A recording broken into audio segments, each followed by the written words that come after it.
Hi everybody, this is Dino Chris from Prehistoric Facts. This is an answering questions episode, even though we got one question, but hey, let's actually get right to it, shall we? Brendan from Morris, New York. Why Albertosaurus and Gorgosaurus are only members of the Albertosaurinae, Tyrannosaurs? What are they? Why are they so rare? Will we ever find more Albertosaurinae Tyrannosaurs? Well, the Albertosaurinae is actually the subgroup of Tyrannosaurs, and it consists of Albertosaurus and Gorgosaurus.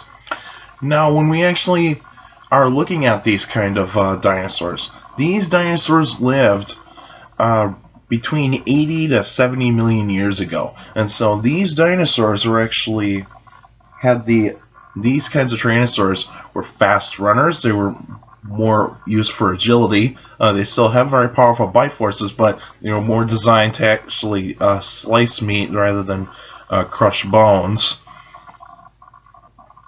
And they would have probably been actually capturing a prey that was actually consisting of some sort of speed.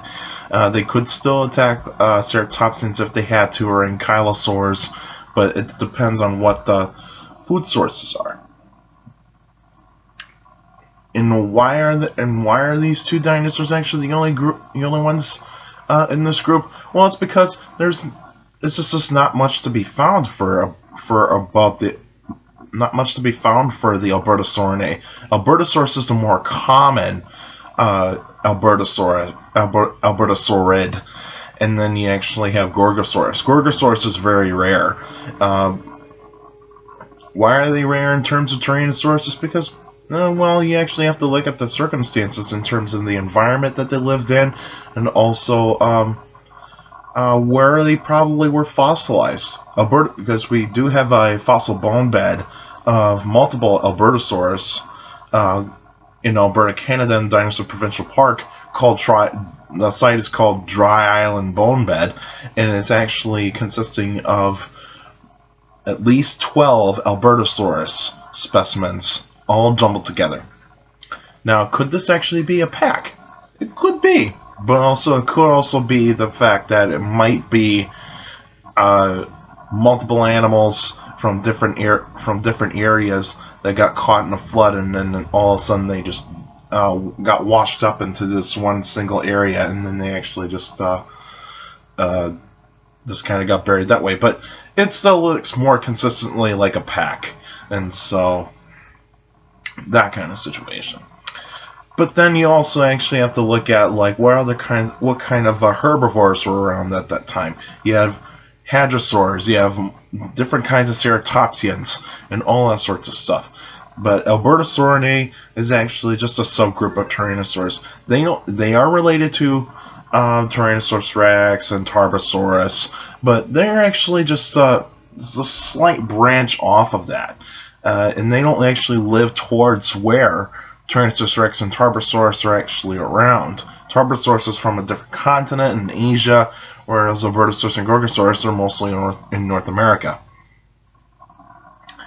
Rarity is actually just a point of that you actually have to have at least not as many specimens compared to other types of species.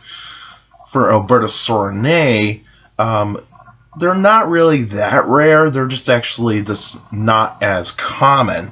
I would actually say that they're not as common, but they're sort of common. It's just right in between common and rare. They're just right in between. And so I wouldn't call it rare. I wouldn't call them rare. I would actually just say that Gorgosaurus is the more rare one, whereas Albertosaurus is the more common one. So you can actually say they're just in between of abundant and actually rare. And so these would actually be the common predators in their time. But Albertosaurus lived around the time when Gorgosaurus kind of actually started to become extinct, just about the time Gorgosaurus started to show up. and also Daspletosaurus. But Daspletosaurus probably did live during the same time as Albertosaurus, but they probably lived in different areas, that kind of sort of way. But anyway, would we find more of these? Absolutely. There's probably going to be a chance that we might find another Albertosaurid type of Tyrannosaur in the future. It's just that we just got to find the right sediments. And also, what were the ages of Albertosaurinae? And it's between 80 to 70 million years ago. So you're really actually are going to have to look probably towards some places other around like North America. You might actually find a little bit more. Like say if they were actually like going down, if you went down to Texas and you actually found like say an Albertosaurid type of dinosaur that is has some differences between Gorgosaurus and Albertosaurus, it could be a new species. You know, I mean, you never know. That is just really what the science of paleontology and biology in general is that we really don't know if there is more than one type of species of a certain subgroup. And so that's really how that comes to be. Because when you actually look at Tyrannosaurus rex and Tarbosaurus, they're part of the Tyrannosaurinae, but they're actually sister species. So they're actually very identical. They're kind of identical, but they have differences. Kind of like Neanderthals and modern humans. Neanderthals are the sister species of modern humans. Gorgosaurus and Albertosaurus, they're sister species, you know, because they have similarities, but there's differences. That sort of thing, you know, because that's how they're actually told apart. That's why they're called sister species.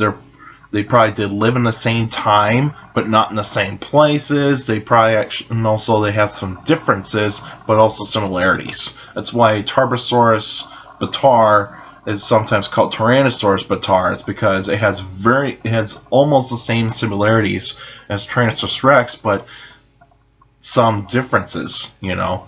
Because like Gorgosaurus is a little bit shorter than Albertosaurus, and Albertosaurus is a little bit more bulkier type of Albertosaurinae, and because Gorgosaurus is pretty much designed for for faster running, and Albertosaurus is actually kind of designed to be a little bit more tougher, and also still has that speed to actually take down prey that is a little bit larger.